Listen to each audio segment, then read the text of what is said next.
আগামী 21শে মে অনুষ্ঠিত হতে যাচ্ছে উপজেলা পরিষদ নির্বাচন। তাই প্রতীক পেয়েই প্রচারে নেমেছেন ভোলা সদর উপজেলার চেয়ারম্যান পদপ্রার্থী আলহাজ মোশাররফ হোসেন ও তার কর্মী সমর্থকরা।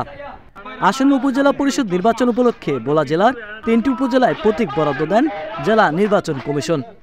পছন্দ অনুযায়ী প্রতীক পেয়ে প্রচারণায় নেমে পড়েছেন প্রার্থীরা। নির্বাচনকে উৎসবমুখর করতে এবার দলীয় প্রতীক ছাড়াই উপজেলা নির্বাচন অনুষ্ঠিত হবে। বৃহস্পতিবার সন্ধ্যায় আনারস প্রতীক পেয়েই উত্তর দিগলদি ইউনিয়নের রানীরহাট, নতুন মসজিদ ও গুইঙ্গারাট এলাকায় ভোটারদের দ্বারে দ্বারে ছুটে চলেছেন সদর উপজেলা পরিষদের চেয়ারম্যান পদপ্রার্থী মোশাররফ হোসেন। তিনি বলেন, বিগত 10 বছর সদর উপজেলা পরিষদের চেয়ারম্যান ছিলাম। নিজের সর্বোচ্চটুকু দিয়ে কাজ করার চেষ্টা করেছি। আবারও সুযোগ পেলে নিজের অসমাপ্ত কাজ সম্পূর্ণ করব। তাই পুনরায় চেয়ারম্যান নির্বাচিত করার জন্য অনুরোধ জানান।